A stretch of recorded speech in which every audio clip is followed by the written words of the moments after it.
ये ना वैसे किस्सा है बांग्लादेश का। अब सलीम नाम का एक शख्स है जिसको थोड़ी सी चुल होती है और ये कहाँ तक लेकर जाती है, ये थोड़ा सा किस्सा, जैसे मैंने कहा कि mind your own business. Salim का ना नया नया घर बना था। अब जो उसका घर था वो एक पुराना घर था उसकी जगह पे, तो ये कह सकते हैं कि मोहल्ले में नए आए थे। जो इनका घर था वो 3 मंजिला घर बना था। अब पुराना मोहल्ला था, कुछ घर जो हैं टूट कर नए बन चुके थे, कुछ घर जो हैं अभी भी पुराने थे। उन्हीं में ना एक घर था जो बिल्कुल सलीम के पास, मतलब दीवार इकट्ठी होती है ना, दीवार लगती है, और हाँ। अब वो 2 मंजिला था और सलीम का जो घर है 3 मंजिला। अब ये अराउंड 20 साल की उम्र है सलीम की, उम्र आसपास है। ये ना एक रात छत पर जाता है तो ये नोटिस करता है कि आपने ना वो दिल्ली के घरों में भी होता है कि जो एक जंगला टाइप होता है ना, जहाँ से रोशनी वगैरह जाती है, हाँ उसके लिए हाँ। होता है। तो उस घर में वो घर की खासियत थी कि वो घर बंद पड़ा हुआ था और उसमें जितने भी खिड़कियां थे, दरवाजे थे, उनको काले रंग के जैसे तिरपाल टाइप से कवर किया हुआ था। यानी कि इंटेंशनली कि रोशनी ना अंदर आ सके ना। अब बंद है घर तो अंदर की रोशनी जो है वो कैसे बाहर आएगी, लेकिन इस घर में था, शायद इसलिए इन्होंने इस घर को बिल्कुल कवर किया हुआ था।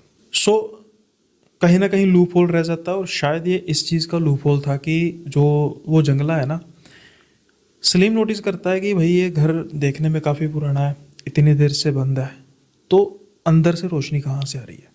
उसको एक ऐसा महसूस होता है कि अंदर से ना रोशनी आ रही है। अब दूसरे तीसरे दिन उसने अपने घर के ऊपर खड़े होकर देखना, और फिर वही एक इच्छा जागनी कि यार ये रोशनी कहाँ से आ रही है अंदर से, मुझे ये नहीं समझ लग रहा। खैर अब ये बात करते करते कुछ दिन बीते, दिमाग में ना वो बात अब असर करने लग पड़ी कि अगर इस घर में कोई रहता नहीं है, इतने बरसों से बंद पड़ा है, सारा कवर किया हुआ है, तो ये रोशनी कहाँ से आ रही है। खैर अब इसने सोचा, इसने तरकीब करनी शुरू की कि मैं देखता हूँ कि कहाँ से आती है, अंदर कैसे जाया जा सकता है। तो किसी खास दिन पर जहाँ पर मुझे लगेगा कि अंदर जाया जा सकता है, लोगों का इधर उधर ध्यान होगा, तो मैं जाके जरूर देखूंगा। तो ये रेकी टाइप करता है और उसको ना एक मिल जाती है जगह ऐसी कि यहाँ से अंदर जाया जा सकता है। अब ये भाई साहब शाम के समय में जब थोड़ा सा अंधेरा शुरू हो जाता है, ये फिर एक बार छत पर देखता है कि रोशनी नज़र आ रही कि नहीं आ रही। रोशनी उसको नज़र आ रही थी। अब ये भाई साहब अंदर जाते हैं तो ये बेसिकली जो है ग्राउंड फ्लोर से अंदर घुसते हैं। ग्राउंड फ्लोर से अंदर घुसते हैं। अब ये रोशनी नेचुरली बात है, जंगला जो है वो सेकंड फ्लोर पे था, तो वहाँ से उसको रोशनी लग रही थी। अंधेरे को चीरते हुए ये धीरे धीरे ऊपर जा रहे थे और उस रोशनी की तरफ बढ़ रहे थे। ये इस चीज़ को एक्सपेक्ट करके बैठा हुआ था कि शायद कोई लाइट वगैरह जल रही है, लेकिन फिर वही बात कि इतने देर से घर बंद, लाइट कैसे जलेगी। अब जब देखता है ना तो बस अब इसके वहाँ पर रोंगटे खड़े हो जाते हैं।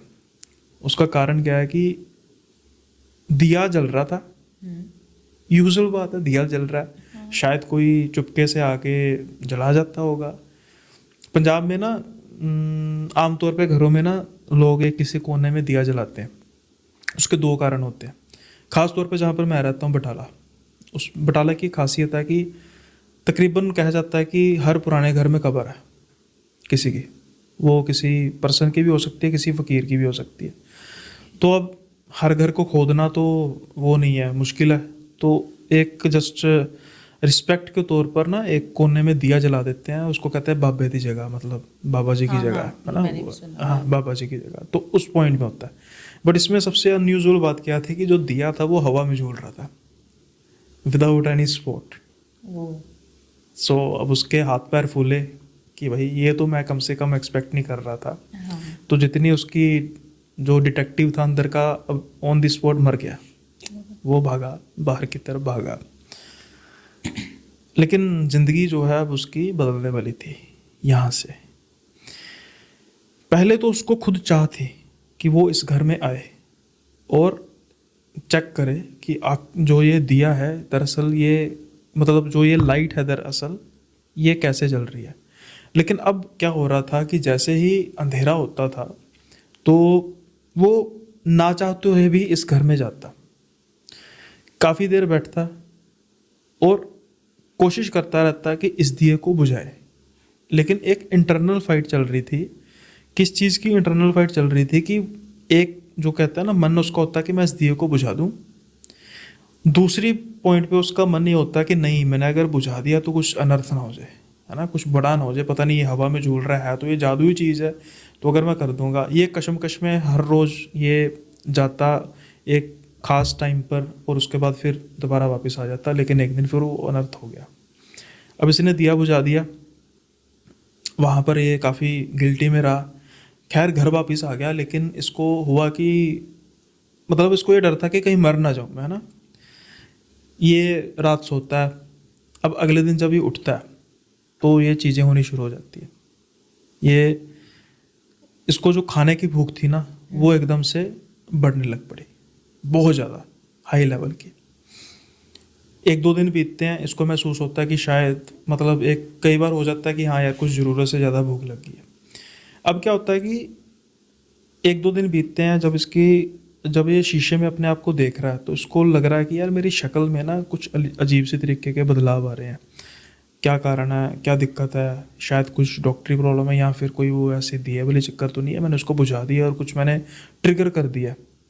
धीरे धीरे धीरे धीरे इसकी जो खाने की जो भूख है वो बढ़ती जा रही थी और अब ये घर तक भी नोटिस किया जाने लग पड़ा। इसको पूछा कि कोई दिक्कत है, परेशानी है, ये बोलता नहीं था, लेकिन अब बात डॉक्टरी तक पहुंची, डॉक्टर्स वगैरह ने चेक किया, वहाँ से भी कुछ नहीं मिला, कोई दिक्कत वाली बात नहीं, कहते हैं कि बिल्कुल ठीक है, सेहतमंद है। लेकिन एक इंसान जो एग्जाम्पल के तौर पर एक आदमी का खाना अब 5 मतलब लोगों का खाना खाया जा रहा है तो कहीं ना कहीं तो बॉडी पर इफेक्ट पड़ेगा, लेकिन उसका एडवर्स इफेक्ट पड़ रहा था, उसकी बॉडी जो है वो दिन ब दिन धब्बे पड़ने शुरू हो चुके थे। तो क्या होता है कि एक पॉइंट पे आके उसकी इतनी हालत ख़राब हो जाती है कि वो अब चल फिर भी नहीं सकता था, लेकिन खाने की उसकी वही थी, खाना उसने पूरा 5-6 आदमियों को खाना है लेकिन चल फिर नहीं सकना, इतना खाने के बाद भी। इतना खाने के बाद भी।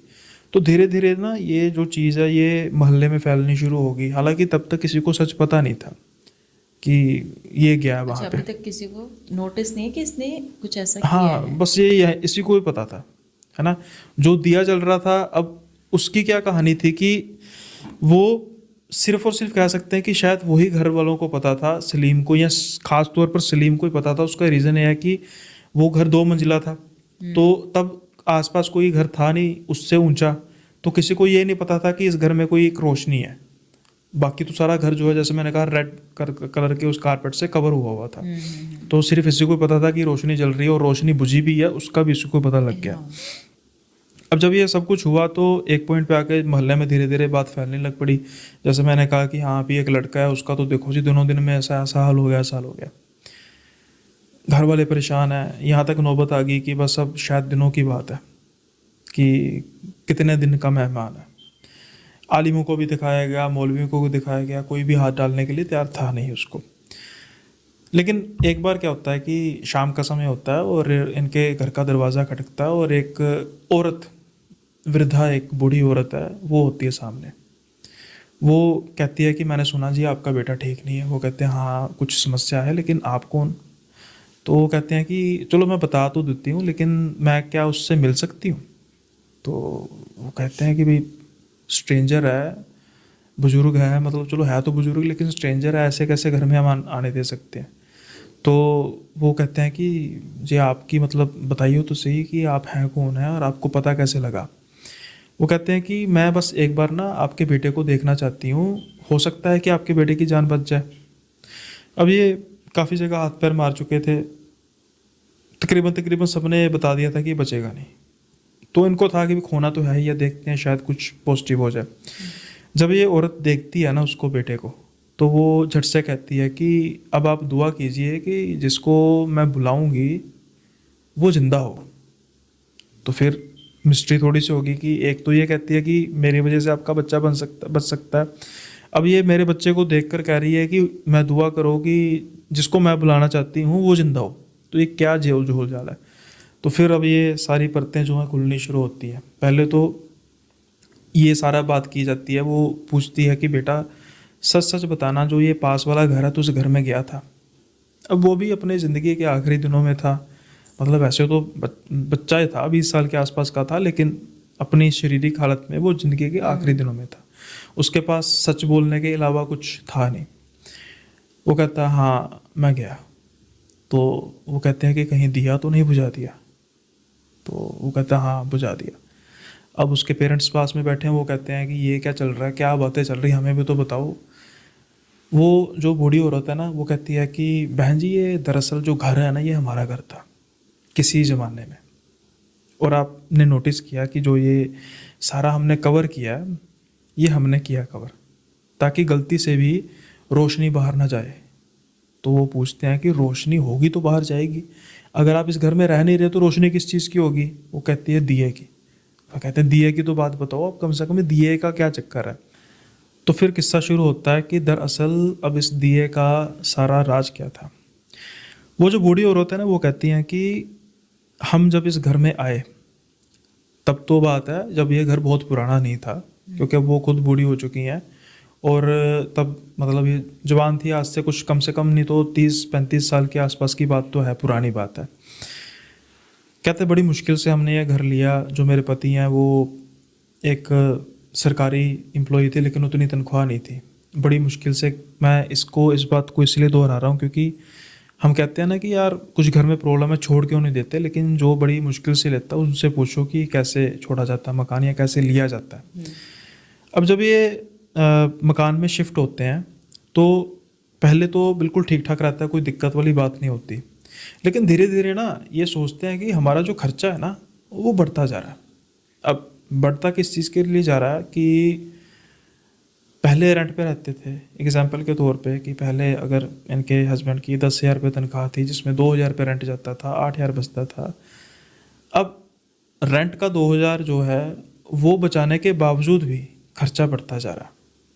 शुरू शुरू में कोई भी इस चीज़ को नोटिस कर नहीं रहा था, लेकिन जब नोटिस किया जाने लगा तो ये बात नोटिस हुई कि खर्चा बढ़ रहा राशन का, हम कुछ ज़रूरत से ज़्यादा ही खा रहे हैं। ख़ास तौर पे इस घर में आने के बाद एक आम बच्चा है जो 1 या 2 चपाती खाता है, वो 5 या 6 खा रहा है। एक नॉर्मल अडल्ट पर्सन जो है वो एक वक्त वही एक आदमी का खाना जैसे एक नॉर्मल होता है जो फूड होता है वो 3 या 4 का खा रहा है, जैसे ये सलीम कर रहा था। जैसे ही ये बात इन्होंने गौर की, काफ़ी हैरानी वाली बात थी। हालांकि इनकी सेहत पर कुछ ऐसा लग नहीं रहा था कि कुछ ऐसा इनको फ़र्क पड़ा, लेकिन वही अब एक पर्सन अगर ज़्यादा खाना खाएगा, ओवर ईट करेगा, तो कुछ ना कुछ तो उसको ड्रॉबैक्स होंगे, लेकिन वो उनको नज़र नहीं आ रहे थे। यहाँ तक ठीक था, यहाँ तक कुछ हद तक ये सहन कर रहे थे, लेकिन अब इनके जो रिश्तेदार थे ना उनके साथ दिक्कत ज़्यादा आने लग पड़ी। अब आप पूछेंगे कि रिश्तेदार को इसके साथ क्या दिक्कत आएगी, वो तो अपने घर में रहते हैं। लेकिन जब भी वो रिश्तेदार इनके घर में आते, एग्जाम्पल के तौर पर बैठे हैं, चाय पीने लगे हैं, इनकी जो ये खुद बता रही हैं चाय देने लगी हैं, अचानक से वो देखते हैं, डरते हैं और बाहर की तरफ भाग जाते हैं। फिर उसके बाद ये पीछे पीछे आती, क्या हो गया, सब ठीक ठाक है। कोई अगर बहुत दूर से भी आया ना तो वो सामान छोड़ के बस भाग जाता। अब ये इनकी बात समझ में नहीं आ रही। बाद में शीशा वगैरह भी देखा जी, कुछ लगा लुगा तो नहीं है, क्या दिक्कत होगी या ऐसी भी कोई बात नहीं, बिल्कुल ठीक ठाक है।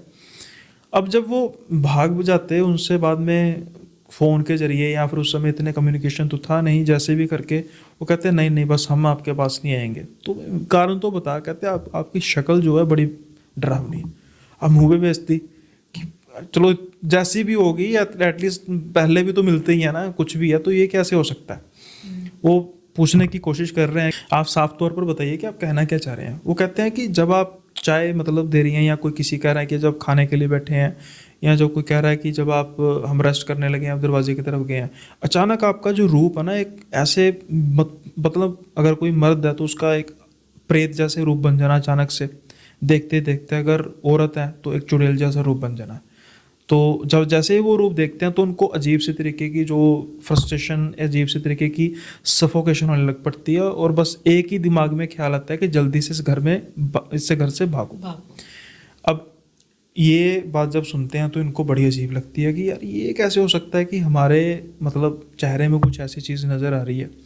खैर अब ये इस चीज़ का ये किसी मौलवी वगैरह से बात करते हैं तो वो कहते हैं नहीं नहीं, कुछ ऐसे कई बार ऊपरी हवाएं होती हैं, जो हल्के फुल्के मौलवी होते हैं या हल्के फुल्के ऐसे लोग होते हैं जिनको बहुत ज़्यादा पता नहीं होता, वो टाल देते हैं। लेकिन अब ये दिक्कत जो है ना सिर्फ इनकी इस चीज़ पर रही थी, अब दिक्कत धीरे धीरे बढ़ती जाने लग पड़ी थी। धीरे धीरे इनको फाइनेंशियल कंस्ट्रेंट्स आने शुरू हो गए। इनको ऐसा लगता था कि जो इनका बजट है वो बिल्कुल डगमगा गया है, और ना ही सिर्फ फाइनेंशियल कंस्ट्रेंट आ रहे थे, बल्कि इनको मतलब जैसे एक्सीडेंट हो जाना, कुछ इस तरीके की, घर में इनकी मदर काम कर रही है, गिर जाना, या कोई बर्तन सर पर गिर जाना, ऊपर बैठ रखा हुआ है, या फिर जो बच्चे हैं वो भी आमतौर पर खेलते खेलते तो गिरते हैं, चोट लगती है, लेकिन काफ़ी अनयूजुअल तरीके से, अगर ब्लीडिंग हो रही है तो होए जा रही है। अब ना ये सारी चीज़ें तो चल रही हैं, लेकिन उनका जो खाने की इंटेंसिटी है वो ख़त्म नहीं हो रही। जैसे कि इस लड़के की, सलीम की आज की तारीख में, कि मरता मर रहा है लेकिन खाने की इंटेंसिटी खत्म।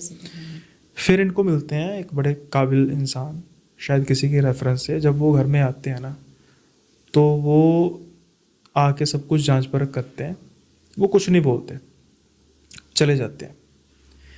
उसके बाद फिर एक चिट्ठी भेजते हैं इनको, और वहाँ से इनको सुनेहा आता है कि जितनी जल्दी हो सके घर से भागो। आपके घर में एक ऐसी चुड़ैल है जो आपके ज़रिए खुद को फीड कर रही है। वो किसी भी रिश्तेदार को इसलिए बर्दाश्त नहीं करती क्योंकि वो खाना खाएगा, वो किसी को खाते देख नहीं सकती। आपके ज़रिए वो खुद अपने आप को फीड कर रही है। अगर आपका रिश्तेदार आएगा, वो खाना खाएगा, वो उसको एक कतरा पानी का एक बूंद नहीं देना चाहती, वो किसी को एक रोटी का निवाला नहीं देना चाहती। अब जब ये देखते हैं तो हड़कंप मच जाती है कि ये क्या हो गया, मतलब अब हम घर कैसे बदले एकदम से।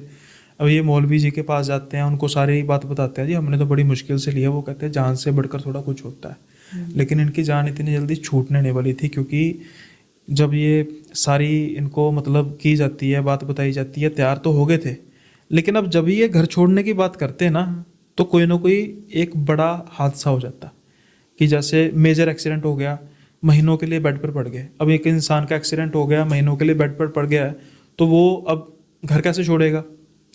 कभी कोई बच्चे को बीमारी हो जानी, टाइफाइड हो जाना, ये हो जाना, समथिंग हो जाना, मतलब कि घर से छुटकारा हो नहीं रहा था। रीज़न यही कि उनको तो एक शिकार मिला हुआ था उस चुड़ैल को, उनके ज़रिए वो खुद को फीड कर रही थी। फिर लास्ट में जो वो मौलवी जी हैं, उन्होंने एक सोल्यूशन निकाला। उन्होंने एक दिया जो है वो जलाया। उस दिए में उन्होंने अपने जो भी मंत्र वगैरह पढ़े या अपना सब कुछ किया, उससे उन्होंने एक ऐसा मतलब जिसे कहते हैं हेलुसिनेशन किया कि वो जो चुड़ैल है उससे दिए तक जो है वो सीमित रह जाएगी, और उसका जो तेल है ख़त्म नहीं होगा, बस ऐसे ही एक जैसे कहते हैं ना घूमता रहेगा घूमता रहेगा, वो हवा में झूलेगा, वो उसमें जादू से जो भी है। और स्ट्रिक्टली कहा कि अब आपको ये घर तो छोड़ना पड़ेगा, तो ये आपको करना पड़ेगा और घर तो आपको छोड़ना पड़ेगा। और एक बात का ध्यान रहे कि घर में से ये रोशनी बाहर ना जाए। उसका कारण यह है कि अगर कोई बंद घर में ये रोशनी देखेगा तो गलती से भी दिया बुझ गया तो फिर से वो चुड़ैल जो है एक्टिवेट हो जाएगी। अब ज़रूरी नहीं है कि वो इसी घर में रहेगी, वो हो सकता है कि किसी दूसरे के पास चल जाए, और अगर उसको कहीं से सेटिस्फेक्शन ना मिली तो वो आपके पास भी दोबारा आ सकती है, चाहे आप दुनिया में जहाँ मर्जी जाओ। अब चलो, अब ये जैसे तैसे करके घर छोड़ते हैं, दूसरे मोहल्ले में घर ले लेते हैं और सारा एक कवर कर देते हैं। लेकिन सलीम ने गलती कर दी, दिया बुझा के तो वो एक्टिवेट हो गई और उसके दोबारा से अब उसके पीछे आ गई। अब जब मौलवी जी को ढूंढा जाता है, मौलवी जी तो गुजर चुके थे, क्योंकि 30-35 साल पुरानी। हाँ, बट ये थी कि वो उन्होंने अपने बच्चे को सारा इल्म दिया था। दोबारा से वो जो क्रिया है वो की जाती है, दोबारा से वो दिया जलाया जाता है। So mind your own business, समझ लग गया होगा आपको, बिल्कुल, है ना। तो ये सारा था किस्सा जो यहाँ से चला, कहाँ से चला, किस तरीके से के चक्कर में, हाँ, लाइफ कि ये कहाँ से, और बच गया लड़का, समहाउ बच गया, लेकिन बड़ी लेटर स्टेज में जहाँ तक उसकी बॉडी को ऑलमोस्ट सब हाँ खत्म ही ऑर्गेनिकली उसकी बॉडी को भी काफ़ी नुकसान पहुँच चुका था, लेकिन वो बच गया। लेकिन अब खुद सोचो कि आपने कितने किस्से सुने होंगे, सुनाए भी होंगे, लेकिन ये कितना तो कुछ अलग ही था, बहुत ज़्यादा। हाँ, अब आपको भी कोई दिमाग में आया तो बोल दो कि मैं बोलूँगा। सोच रही हूँ सर। तो आपने जो भी स्टोरी बताई उससे मुझे भी एक स्टोरी याद आती है। ये थोड़ी बहुत मेल खाएगी शायद। एक लड़का है संदीप नाम का, ये रहता दिल्ली में है, इसकी नौकरी लग गई है जयपुर में। अब यहाँ पे इसकी सिर्फ सिस्टर है और मम्मी है, और ये ना सिक्योरिटी एजेंसी में एज अ गार्ड इसको जॉब मिल गई।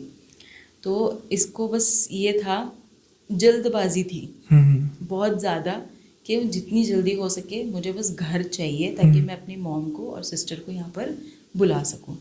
तो इस जल्दबाजी के चक्कर में जो पहला घर इसके सामने आया, फटाफट में इसने फाइनलाइज किया और वहाँ पर ये लोग शिफ्ट कर गए। अब जैसे ही यहाँ पर शिफ्ट करा इन लोगों ने, वहाँ पर आसपास में कुछ लोग थे जिन्होंने इनको बोला कि आप, मतलब जो उसकी मदर थी उनको कहा कि ये जो घर है ये सही नहीं है, इसकी बहुत चीज़ें, मतलब आवाज़ें आना करना, तो इसलिए इसके सराउंडिंग में आप देखो, जयपुर जैसा है, वैशाली नगर है जयपुर में, तो वहाँ पर ये घर था, तो वहाँ पर सब ना एक जैसे दिखते हैं, इंडिपेंडेंट हाउसेस, वो कॉलोनी सी बनी हुई है। तो वो एक अकेला घर ऐसा था जिसके, मतलब आप देख लो कि दूर दूर तक कोई घर आसपास नहीं है, उसके साथ में जो भी घर है ना सब खाली, तो सब वो चले गए वहाँ से, सेल आउट करके निकल गए, वहाँ कोई रहता ही नहीं। तो बस वो इसको वो घर मिला, इसने जल्दबाजी करी, बिना जाने पूछे, कुछ भी पता नहीं किया अगला पिछला क्या था क्या नहीं था, बस सस्ते में मिल गया तो ले लिया। जब ये लोग शिफ्ट हुए, 2-4 दिन निकले, इसकी मम्मी है, सिस्टर है, ये लोग मंदिर आना जाना इनका हुआ, तो वहाँ जितनी भी लेडीज़ थी तो उन्होंने इनको वार्न किया, बताया कि मतलब इस घर के साथ में ऐसी ऐसी चीज़ें हैं कि आवाज़ें सुनाई पड़ती हैं, बहुत कुछ हमने ऐसा नोटिस भी किया है, कभी बर्तनों की आवाज़ आती है, कभी कुछ आती है, कभी किसी के रोने की आवाज़ आती है फीमेल की। तो आप लोगों को क्या पता नहीं था, आपने ऐसे घर परचेस कर लिया करके? नहीं, हमें तो ऐसा अभी तक कुछ ऐसा लगा नहीं कि ऐसा कुछ हो रहा है यहाँ पे या कुछ ऐसे। ठीक है, सबने अवॉइड किया। उसने अपने बेटे को बताया कि ऐसी ऐसी बात मुझे सब जगह से सुनने मिल रही है। सो ही इज़ लाइक कि आप ध्यान मत दो, ऐसा कुछ भी नहीं है, और घर सस्ते में मिला है और अच्छा घर है, मतलब ऐसा सुंदर घर एक्चुअली उस पूरे एरिया में था भी नहीं किसी का, कह रहे इसलिए वो आउट ऑफ जेलेसी ये चीज़ें कर रहे हैं। अब उन्होंने भी सोचा कि चलो ठीक है, होगा मे बी। अब धीरे धीरे इनको इम्पैक्ट नज़र आने लग गए। जो भी जैसे चीनी, चावल और आटा, ये 3 राशन जब भी ये फिल करके रखते, या तो वो पूरा का पूरा डब्बा पलट गया, या तो पूरा डब्बा खाली मिलता। जैसे इतना बड़ा स्टील का एक डब्बा होता है ना, रातों रात पूरा डब्बा खाली। अगर किचन के अंदर खाना बना हुआ है तो खाना बना के उसको वहाँ पर रखा और फिर वो वहाँ से निकल के चले गए। 1-1.5 घंटे बाद में जब डिनर करने के लिए आए हैं जो भी है, देखा तो पूरा खाना, सब बर्तन साफ, खाली, पूरा खाली, कुछ भी नहीं। तो अभी इम्पैक्ट दिखना शुरू हो गए कभी खाने को लेकर ये चीज़। अच्छा, इस घर के अंदर सारे, मतलब जिससे इन्होंने घर खरीदा था, तो एक जो कमरा है वो लॉक रहता था। इन्होंने पूछा भी कि मतलब सामान रखना है, करना है, तो ऊपर की साइड पे था वो। तो उन्होंने बोला कि नहीं, ये वाला रूम है, इसमें हमारा पुराना कोई सामान पड़ा हुआ है, तो ये हमेशा लॉक ही रहता है। या ठीक है, कोई बात नहीं। अब सारा ये सब चीज़ें डेली बेसिस पे होने लग गई। उसकी मम्मी ने बोला उसको भी, लड़के को, संदीप को, कि यार ये जो चीज़ें हो रही है, मतलब ऐसे तो कब तक चलता रहेगा कि राशन भी ख़त्म हो रहा है, हम खा भी नहीं पा रहे हैं, हमें दिक्कत भी आ रही है, पैसे भी लगे जा रहे हैं। इसने सोचा कि ठीक है, मैं देखता हूँ, पर इसने जी जान लगा दी, इसको कहीं और घर मिला ही नहीं मिला। तो एंड में इसको मतलब ये था कि मुझे रहना तो यहीं पड़ेगा क्योंकि जॉब है। अब जॉब छोड़ नहीं सकते, और मम्मी को और सिस्टर को अकेला ये रहने ही नहीं देना चाहता था। अब यहाँ पे इसकी बहन की तबीयत ख़राब होना शुरू हो गई। मतलब जैसे उसके जो मेंस्ट्रुअल साइकिल्स हैं वो एक बार शुरू हुए तो वो बंद हो ही नहीं रहे थे। मतलब वो कांस्टेंट चलते ही जा रहे थे, महीना, 3 महीना, 4 महीना, करते करते करते 5 महीने ऐसे ही चले। हर डॉक्टर को दिखा लिया, हर तरह की इन्होंने मेडिसिन ट्राई कर ली, होम्योपैथिक, आयुर्वेदिक, सब कुछ कर लिया, कुछ भी फ़र्क नहीं पड़ रहा था।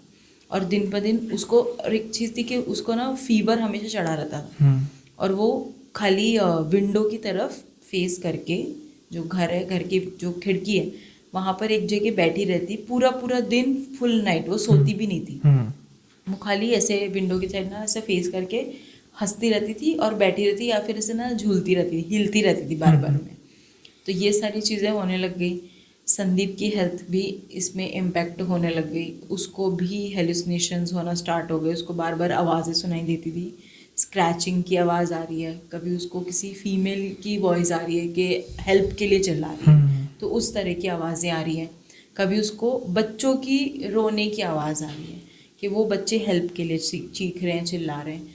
तो दोनों भाई बहनों के साथ में लगातार 4 से 5 महीने तक ऐसी ऐसी चीज़ें होती चली गई। संदीप का जो डिस्क्रिप्शन है वो कुछ ऐसा था कि एकदम ऐसा जिम जाने, मैंने बताया कि उसने गार्ड की जॉब थी, तो बॉडी गार्ड का कैसा पोस्चर होता है, तो वैसा बंदा, अब वो एकदम से उसका वेट ड्रॉप हो गया। जिम उसने जाना छोड़ दिया, खाना वो खाता नहीं था क्योंकि उसे कहना था कि मुझे मन नहीं करता, मुझे भूख नहीं लगती, खाना देख के वॉमिट जैसा फील होता है। उसने खाना छोड़ दिया तो उसका वेट एकदम फटाफट से नीचे ड्रॉप होने लगा। उसकी सिस्टर जो है उसकी 6 महीने तक ऐसी बुरी कंडीशन रही, फीवर नहीं उतर रहा, मेंस्ट्रुअल दिक्कत है, वो खाना नहीं खा रही है, इवन वो एक जगह स्टक होके बैठी रहती थी, जब तक उसको कोई उठाएगा नहीं तब तक वो उठेगी नहीं। तो ये वाला उसकी हालत थी। उसकी बहन की बुरी इतनी ज़्यादा कंडीशन ख़राब हो गई, उसकी डेथ हो गई। उससे जो मम्मी है और ये जो संदीप है, दोनों बहुत ज़्यादा बुरी तरह से ट्रॉमेटाइज हो गए। तो इन्होंने सोचा कि अभी जिन लोगों ने जिसे बोली थी बात, अब उसकी मम्मी के दिमाग में थी कि जिन लेडीज़ ने मुझे ये सब चीज़ें बोली थी, क्या पता उन्हीं को पता हो, तो जा कर के एक बार पूछते हैं, देखते हैं क्या है क्या नहीं है। तो उन्होंने जाकर बोला कि जो आप कह रहे थे ना, वो चीज़ें मुझे सुनने में आई हैं, मतलब सब कुछ मेरे साथ हुआ, मेरी तो बच्ची चली गई, अब तो मुझे पूरी बात बता दो कि एक्चुअल में क्या है यहाँ। सबने मना कर दिया कि हमें नहीं पता कि इस घर में क्या हुआ क्या नहीं हुआ, पर रातों रात पूरा परिवार गायब हो गया था, बस इतना पता है। अब ऐसे ही कुछ दिन निकलते चले गए। संदीप जिस वजह से जॉब पे लगा था, अब बॉडी नहीं है, कुछ भी नहीं बचा, बीमार रहता है, कुछ कर मतलब जा भी नहीं सकता कहीं, एज अ गार्ड वो प्रोटेक्ट कर नहीं सकता किसी को, तो क्या ही नौकरी करेगा। तो उसकी जॉब भी चली गई। उसके बाद में इसकी मम्मी ने थोड़ा आगे बढ़ के अपने हाथ में सारा मैटर संभाला। तो वहाँ पर उनके नेबर में एक बूढ़ी सी लेडी रहती थी, तो उन्होंने बोला कि आप मेरे साथ चलो, यहाँ पर पास में एक हनुमान जी का मंदिर है, वहाँ चलो, पुजारी जी से मिलते हैं, वो ही सारी चीज़ें आपको समझा सकते हैं। तो ये दोनों वहाँ पर गए। फिर वहाँ पर पुजारी जी ने इनको बताया कि इस घर में एक नहीं बहुत सारी आत्माएं, रातों रात पूरा परिवार ख़त्म हो गया था। तो उन्होंने फिर स्टोरीज बताना शुरू किया कि एक्चुअल में हुआ क्या था। तो पहले तो उन्होंने ये चीज़ बताई कि अभी तुम्हारा जो बेटा है उसको जो परेशान कर रहा है, जो प्रेत परेशान कर रहा है, वो एक मेल एंटिटी है, और तुम्हारी बेटी जो है वो जो फीमेल वहाँ पर फांसी लगा के मरी थी, वो उसके वजह से उसके साथ में ये चीज़ हुई है। उस एंटिटी ने उसको मतलब कंज्यूम कर लिया, क्योंकि वो आना चाह रही थी, बट आपकी जो बेटी है वो उसकी जो बॉडी है वो उतना एक्सेप्ट नहीं कर पाई उसकी एनर्जी को, और ये चीज़ हो गई। तो उन्होंने बोला कि बच्चों की हमें आवाज़ आती है। फिर उन्होंने बैक स्टोरी बताना शुरू किया कि उन्होंने पूछा कि आपने लिया किससे घर, तो उन्होंने एक नाम बताया उनका। उसके बाद में दे रिवील कि ये जो बंदा था, इसने मतलब पैसों के और प्रॉपर्टी के चक्कर में अपने भाई, उसकी वाइफ और उसके 2 छोटे छोटे जो बच्चे थे 7-8 साल के, ट्विंस थे, ब्रदर एंड सिस्टर, और अपने डैड, सबको मार डाला था। मतलब जो इसके पापा हैं, जो रूम मैंने आपको कहा था कि जो रूम लॉक करके रखा था, तो ऐसा था कि अच्छा खासा परिवार रह रहा था, पूरा जॉइंट फैमिली है, सब कुछ अच्छे से चल रहा है। उसके बाद पैसों का लालच आ गया, मतलब कमाई दोनों बराबर अलग अलग अपने बिजनेस में कर रहे हैं, पर फिर जो छोटा वाला बेटा था उसका बिजनेस अच्छा चलने लग गया, और जो बड़े वाला था उसका थोड़ा सा ढप पड़ने लगा। तो उसमें जैसे होता है ना कि फिर लोग कान भरना शुरू कर देते हैं, तो बस लोगों के बातों में आना शुरू किया। तो सबसे पहले तो उसने इसी चक्कर में अपनी जो उसकी जो वाइफ है उसको भी इन्वॉल्व कर लिया। तो वो अपनी जो वो देवरानी, तो देवरानी को टॉर्चर करना शुरू कर दिया। और वो बहुत ही सीधी सी लेडी थी, बहुत सिंपल, मतलब उनको था कि बस घर फैमिली है, बस इसके अलावा उस बंदी को कुछ और लेना देना था भी नहीं। तो वो उन्होंने उसको टॉर्चर करना शुरू किया थोड़ा बहुत। फिर बच्चों से भी इरिटेट से होने लग गए ये लोग। फिर भाइयों में दोनों में आपस में अनबन होने लगी। अब ये चीज़ वो डैड देखते थे, वो पैरालाइज थे, तो उनको ये सब कुछ देखना अच्छा नहीं लगता था, मतलब उनको नहीं ये सब चीज़ें अच्छी लग रही थी। तो उसने कहा कि छोटा वाला जो, अब इतना तो अगले को भी समझ में आ रहा है, अब उनको ये चीज़ पता लग गई क्योंकि उसके जो फादर है उसने जितनी भी प्रॉपर्टी ना वो छोटे भाई के नाम पे कर दी थी। तो क्योंकि उनको था कि ये छोटा थोड़ा सीधा है और ये चंट है, तो उसके बेसिस पे दे डिड दैट।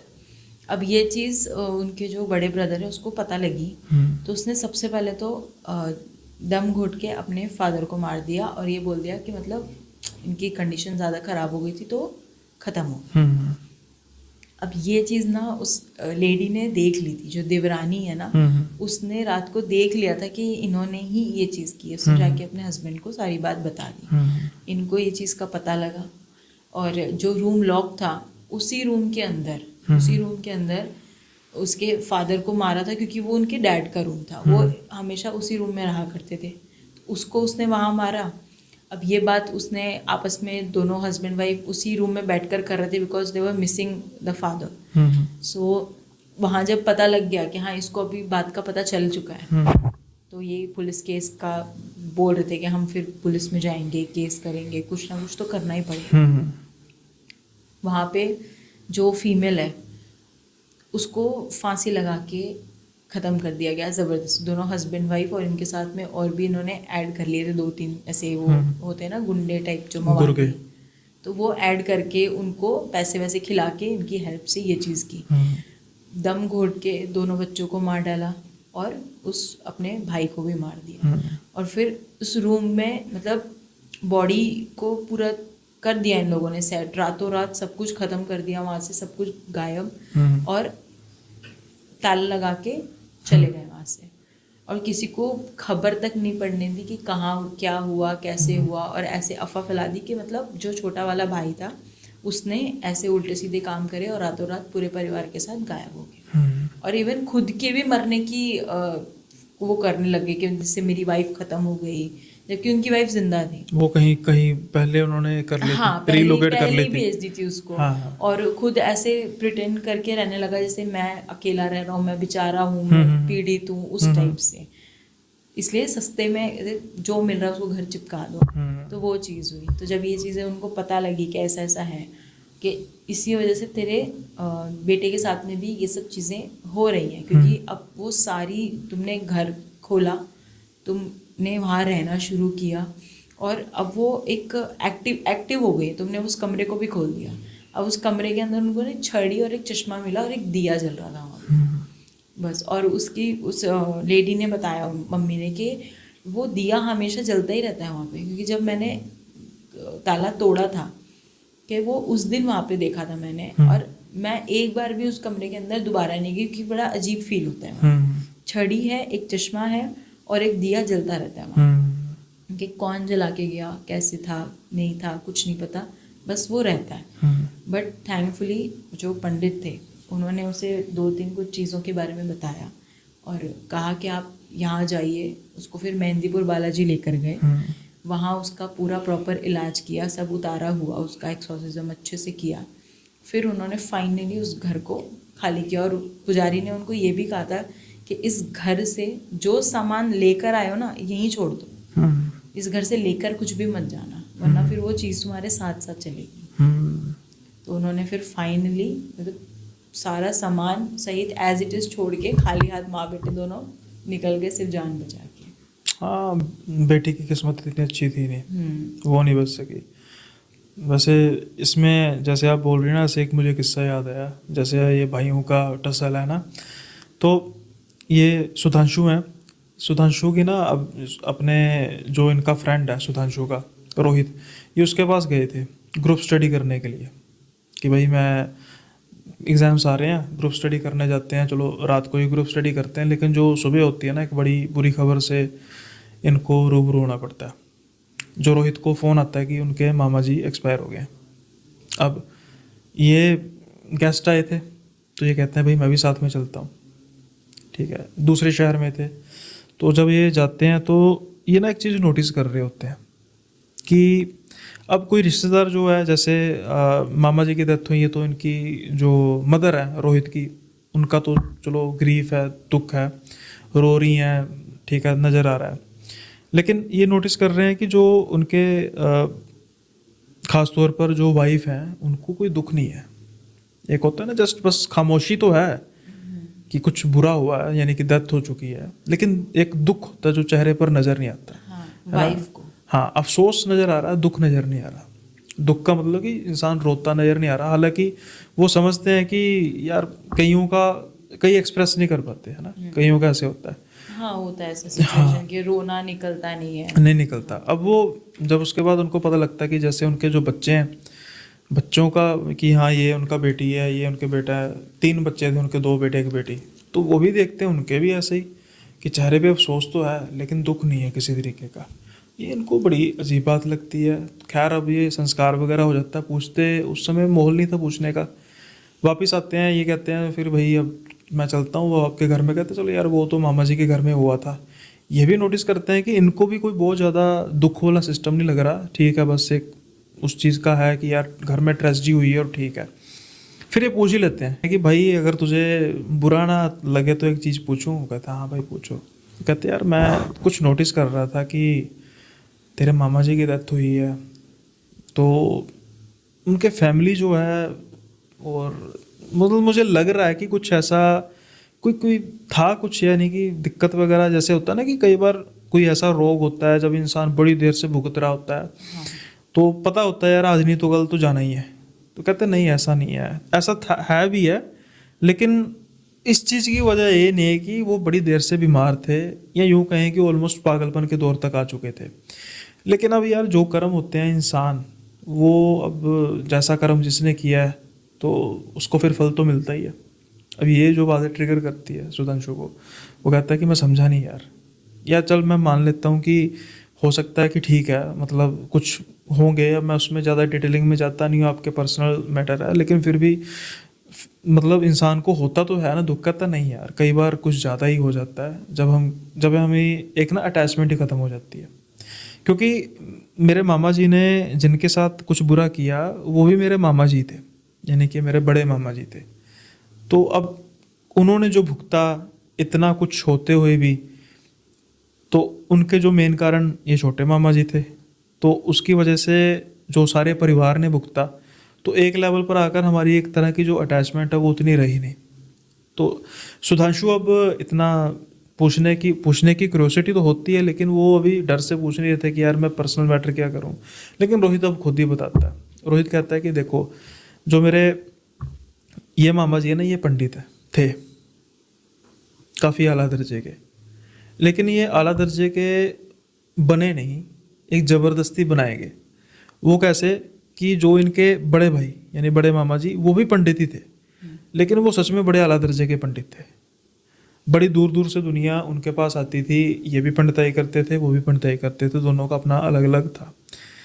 अब इस चीज़ की जेलसी मामा जी को लेकर, मामा जी को बहुत ही जेलसी कि मैं यार, मतलब ये नहीं था उनको कि मेरी उतनी स्किल्स नहीं है, बस ये होता था कि मेरे बड़े भाई को मतलब इतनी जनता आती है, इवन कि पॉलिटिशियंस भी आते थे, एमपी तक आते थे, इम्पोर्टेंस थी, मतलब स्किल भी था इसलिए। तो ये जेलसी में करते करते धीरे धीरे उस पर्सन ने क्या किया कि उस पर्सन ने इस तरीके का ब्लैक मैजिक किया कि धीरे धीरे जो उनका गुण था ना, हाँ। वो छोटे मामा की तरफ आने लग पड़ा, जो उनके स्किल्स से। हाँ, अब वो जो प्रेडिक्शंस करते थे वो अब गलत होने लग पड़ी, जिसकी वजह से उनकी साख पर जो है वो बट्टा लगने लग पड़ा। हाँ, इमेज खराब होने लग पड़ी। वहीं इनकी जो थी पहले प्रेडिक्शन ठीक नहीं होती थी, वो धीरे धीरे प्रेडिक्शन ठीक होने लग पड़ी। तो जो वो भीड़ उस तरफ थी इस तरफ आने लग पड़ी। फिर क्या हुआ कि धीरे धीरे जो उनकी ये कंडीशन खराब होने लग पड़ी, वो बड़े धार्मिक इंसान थे, पर कुछ चीज़ों को वो भांप नहीं पाए। ख़ास तौर पर इस चीज़ को भांप नहीं पाए पे मेरे पर कोई काला जादू भी कर सकता है। तो उन्होंने टाइमली उस चीज़ का इलाज नहीं कर पाए और धीरे धीरे उनकी जो मेंटल स्टेट है वो ख़राब होती गई। वो धीरे धीरे एक अवसाद में जाते रहे, यानी कि एक डिप्रेशन में जाते रहे, जिसका उनको खुद भी नहीं पता था। एक साइलेंट डिप्रेशन थी कि लोगों के साथ में तो बैठे हुए हैं तो हंस खेल रहे हैं, कोई दिक्कत नहीं है, लेकिन जैसे ही वो अकेले होते तो उनको सुसाइडल थॉट्स आते, है ना, अंदर अंदर घुटने, हाँ अंदर अंदर घुटने वाली बात। तो धीरे धीरे जो उनके पास, यानी कहने का मतलब कि हज़ारों में लोग आते थे, वो सैकड़ों में बदले, फिर गिनती के रह गई और फिर वो भी ख़त्म हो गए। वही दूसरी ओर शिफ्ट हो गया सब कुछ, कि जो गिनती के लोग आते थे अब वो हज़ारों में, वही MP सब कुछ वहीं पे जा रहे हैं, पॉलिटिकल भी।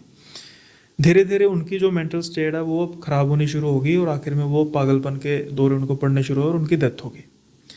यहाँ तक तो सब कुछ सबको लगा कि शायद समय का हेर फेर है और ख़त्म हो गया। लेकिन अब ये मामा जी हैं, जैसे ही उनकी मौत हुई ना, अब जो उनके साथ हुआ था इनके साथ होना शुरू हुआ। धीरे धीरे फिर से इनकी प्रेडिक्शंस ख़राब होनी शुरू होंगी।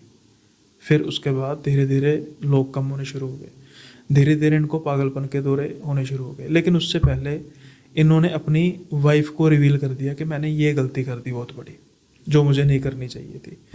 मुझे बताया गया था कि आपका जो भाई है उसको सिर्फ हम जो है वो हानि पहुंचाएंगे माली, यानी कि उसके स्किल्स हैं वो आपकी तरफ ट्रांसफ़र हो जाएंगे, बस इसके अलावा कुछ नहीं होगा।